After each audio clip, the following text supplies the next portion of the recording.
Dun dun dun dun. Y'all ain't ready for it. Okay. Peace and greetings. What's good? It's your girl Naya here from the Metaphysical Mommy, and this Vlogmas video, I'm gonna be talking about my Stalker card for 2017. My Stalker card. The card that just won't leave you alone and you're like, why in the hell are you bothering me? Well, my loves, my Stalker card of the year has been the good old devil card. Now, what's interesting about that is that this is also my year card for 2017. Okay. So what I have learned about this year, it has been a very, it very much has been a shadow work year for me.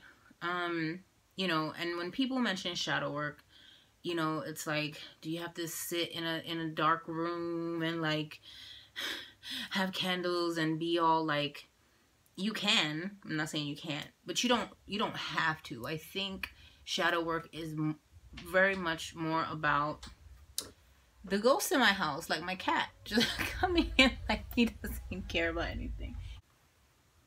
I'm back, baby. So the shadow card. So my cats, being my little shadows, my little tails, I say they follow me in every room for the most part.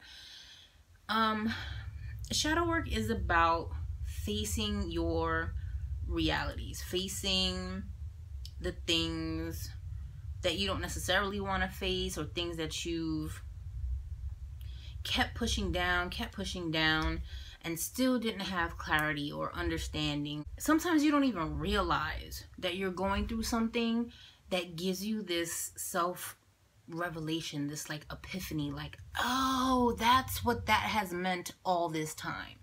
Now I'm clear on this. Now I know what to do. Now I know how to maneuver in this terrain. And there's been a lot of that for me this year, okay, on a lot of different levels. First, I've been on a very big weight loss journey this year. And of course, in my mind, I'm still 16, but my body's like, no, you know, you're older than that, and you need to like slow your roll and like build up momentum. So that was a struggle for me in the beginning of the year, just adapting and finding the moderation. Finding the moderation, you know, with the devil card, you know, it talks about addiction, attachments. And, you know, I had to work through issues like, okay, well, first of all, why am I dealing with this? And why did this happen? And, you know, how can I adjust and fix it? And what cords could I cut to let things go that don't serve me anymore? All those kind of things came into play for me. And we're talking about the past coming up and trying to figure out how to handle that, right? Like, why do you want to go back to that place, or why do you want to talk to that person? Is there a legitimate healing reason why you want to talk to this person? People who don't necessarily want to. And then when you sometimes, at least for me, when I start talking about the truth, it makes other people it makes other people unnerved as well. It kind of puts a shadow on them too, like their responses to certain things. And I'm like, why would you feel that way when I'm talking to you about this, right? I'm trying not to get into too much detail here, but it's been a very eye-opening year. I'll just say it like that. Anyways, so I've done good. I've lost weight. I've been, you know, I've already been working on the healthy thing, but not, it all kind of came together this year for me. Dealing with dark stuff. I mean, shadow work can be on so many levels. There's the personal shadow. I feel that there's also the family shadow. There's the collective shadow right now in the United States. Bruh, I don't even have to say, you know exactly what I'm talking about. It's been out the frick control. Out out the frick control. The collective shadow is also something that we've been experiencing and dealing with this year. And we can't hide from it. We can't, you know, I mean, you can choose to hide from it, but it doesn't matter. It's just going to feel worse when you go outside the next day and you have to deal with it. You have to hear it. You have to conversate about it. You have to experience something. You know, it's intense. It's intense. It's really, really intense. And I'm going to bring up some astrology in here too. Jupiter and Scorpio. Okay? Jupiter and Scorpio, we have all these people. Okay, Scorpio is about transformation, okay? But transformation is never easy. It's never pretty. But it's not just about transformation. It's about sex. It's about it's very martial energy. It's getting deep. There's the funk that can happen in Scorpio. And the truth that Scorpio brings. Jupiter in Scorpio. Jupiter, the benefic planet, right? Oh yeah, this is gonna be great. I'm sure things are going great for Scorpios right now. Like, just in general, overall, like a very blanket statement. Maybe on personal level, right? But Jupiter is about expansion. It's about, basically, I was like, man, people's dirty laundry is gonna come out. And what's all over the news? All of these, I mean, like the Me Too thing started, right? And all these different claims on the news. I'm not gonna say, you know, what's true, what's false, and whatever, but it's just, as soon as Jupiter went into Scorpio, all that stuff started coming out. I can't deny what I see, right? That's the truth. That's what it is. That's what's happening.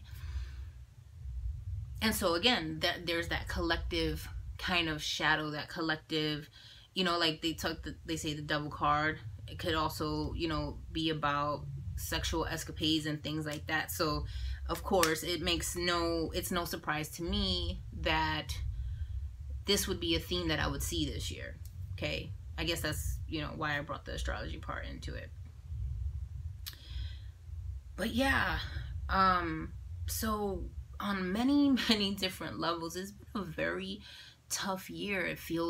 Things feel very grim, very dark on a collective plane. But I think something else about the devil card that people fail to realize, that people fail many times to account for, is that, you know, it's not all bad. Sometimes we have to remember to have fun.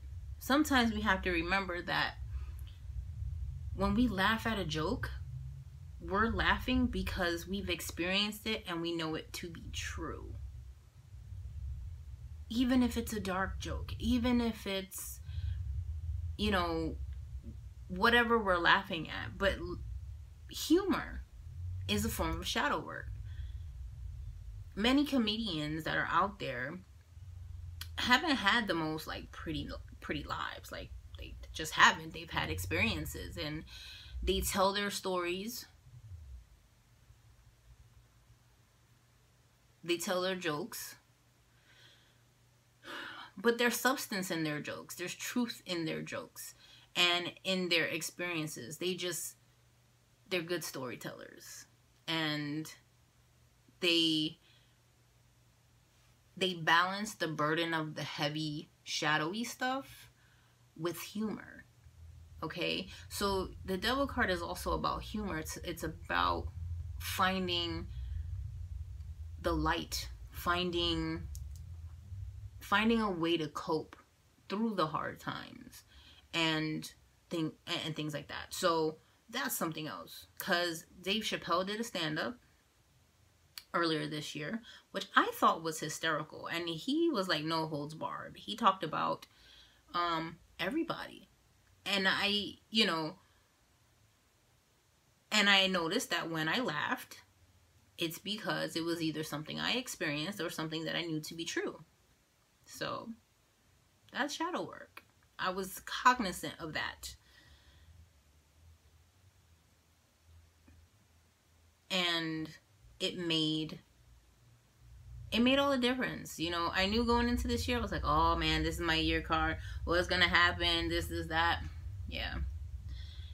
It hasn't been a horrible year. Personally, it hasn't been a horrible year. It's been a very productive year, and I think it's because instead of running from the truth or running from the things that I needed to have responsibility for, because also the Devil card talks about Capricorn.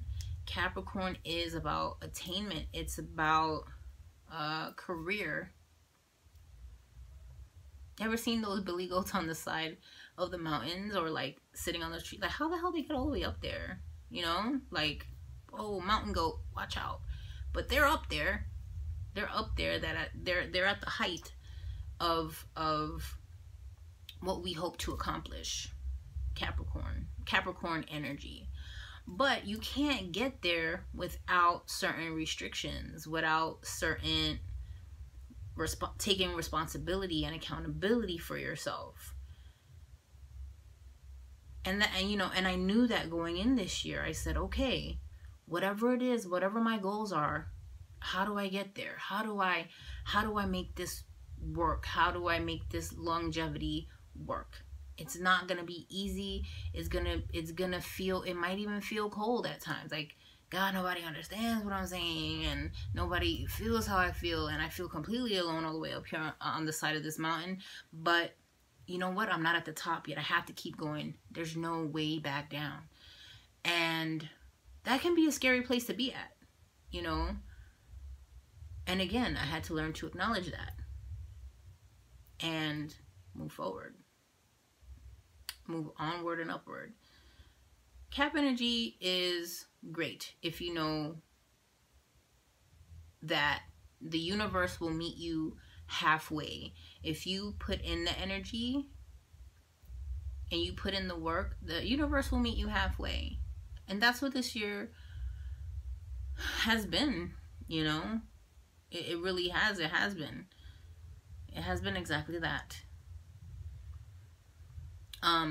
So something else about this card. I know when I did my year card reading for myself, because I went back and watched it, I also mentioned this as being under, because it's, you know, it's a dark card, shadow work and all that stuff. But when you say dark, when you say shadow work, what are we reaching into? We're reading into subconscious experiences, subconscious thought patterns and forms, and the subconscious energy and how it manifests in a bad way around us, or in a not a bad way, but like in a way that's not the most productive or the most healthy necessarily. But yeah, I also had surgery earlier this year. So I was under anesthesia. I was under the knife. And so I saw that with this card. I was like, oh, I'm going to be under. I'm going to be dealing with the subconscious and you know. But yeah, so I also took that to be part of the devil energy. Was like, okay, I'm going under the knife. I'm going to be in that world for a while. Like, when I come out of it, then, you know, I can work it out. Really interesting stuff. And there's something else I want to say about the devil card. Dagnabbit. This negative association that we have with this card. Look, I'm a very realistic person. I think I'm a very realistic person. And I don't walk around the world with rose-colored glasses on. I can if I want to, but I don't. It doesn't come natural to me. Like, if something bad is happening, I'll talk about it. I'll acknowledge it. But I'm also a problem solver. So I feel like I'll try to find a way to fix it if something is wrong, or, you know, some advice to say, I experienced this and this is how I dealt with it. And, you know, maybe it'll work for you. Maybe it might not. You know, I'm empathetic for sure, but I will talk about things that people don't like to necessarily talk about. And in this case, there was so much that happened this year. Like I said, you know, my coworker had passed away. I had to console a lot of my coworkers. I had to be that intermediary, that person that they could come talk to when they needed to talk about it. And, you know, I didn't sugarcoat stuff, but I was also empathetic. Like, I mean, I just spoke the truth. And sometimes, though, I guess, in speaking that truth, you know, then it's like,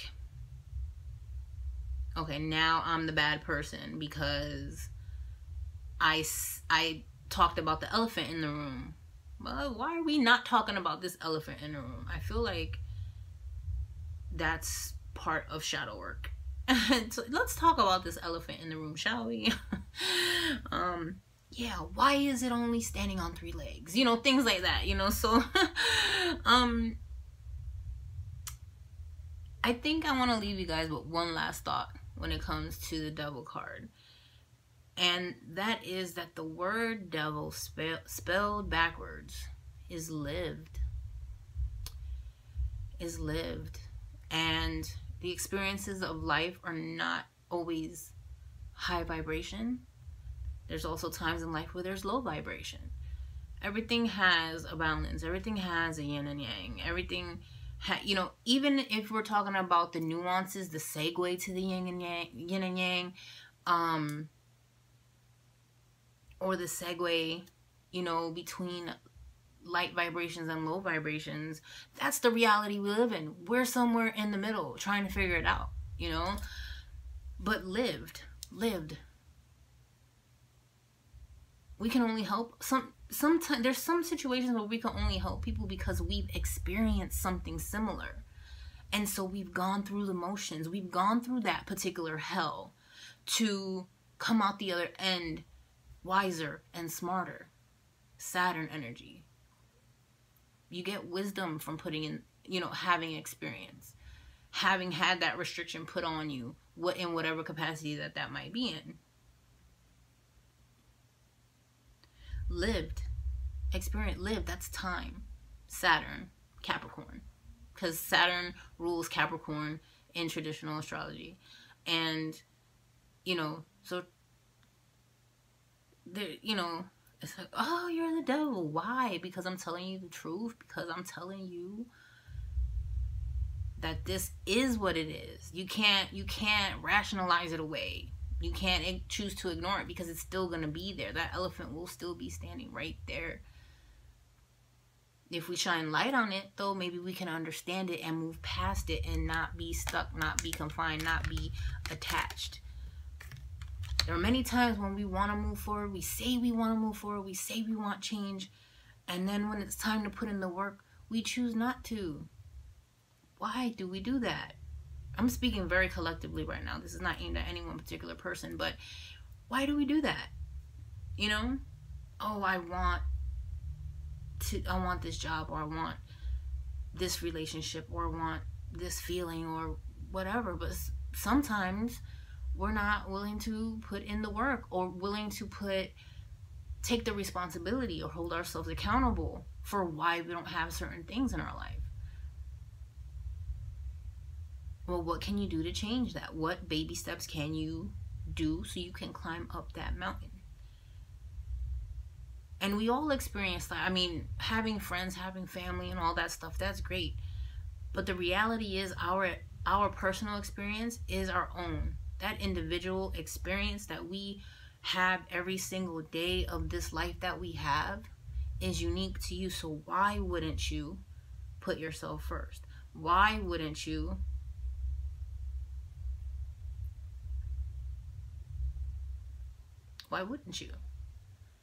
Because if you can't take care of yourself, you can't take care of others around you that you care for. And so, again, lived. That's it. That's not just a saying. That's an experience I've experienced.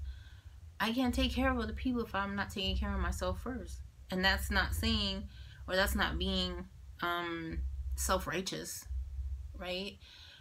I mean it in a very practical way. I mean in a very meaningful, practical way. That when people have had experiences and they share those experiences with you and they take their time and their energy to share that with you, and maybe in the heat of the moment you might feel like, man, that person is the devil, that person is, why are they picking on me, or why are they saying this thing that I don't want to hear right now, I don't want to receive that right now. And so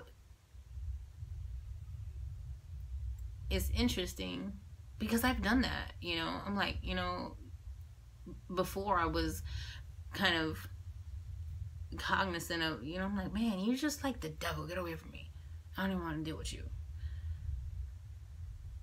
But then after I spent time by myself contemplating and writing and realizing that this word flipped around means live, that this person was telling me an experience that they had, and now that I went through it the hard way, I could go back to that person and say, you were 100% right, and I'm sorry for being an asshole. I'm sorry for being a jerk, whatever, you know. But at least the truth was out, and that feeling of letting go of that attachment, of a feeling, of a thought process, is so illuminating. It is so illuminating and so freeing. And I think we live in a world too where, you know, we get judged really, really fast. It's just like, you see me, oh gosh, she, you know, she or he, or, you know, what are they doing? What are they thinking? Bruh, stop. The madness. We judge ourselves. I mean, like, we judge ourselves, of course, but then we have the external judgment. We shouldn't be doing it to ourselves. If anything, we should not be trying to 100% conform to the norm. We should be doing what is authentic to us. What makes us happy? What makes us feel free? What makes us want to have fun? What makes us want to tell a good joke? Entertain? Whatever. Have sex. However you want. We need to free ourselves. And I think that that's what I took from this year, really, is that everything that I felt that was heavy on my chest, everything that I internalized, everything that I, you know, dreamt about, or you know, refused to talk about that elephant in the room, just to save from being, like, you know, being in an argument or something like that. It wasn't. That's not worth it. Not for me, it's not. That's the lesson that I took from my year card in 2017. What was your year card for the year, and what lessons have you learned from it? What were your experiences with it? Again, I talked about it like it was my year card, right? But it was also my it was also my stalker card of 2017. It kept reoccurring and coming and coming and coming. And now that I've made this video, I feel like it'll stop stalking me. Let's see. My card tried to fall out. Yep. It'll stop stalking me. So, much love. Many blessings. I hope you guys enjoyed the video. Peace.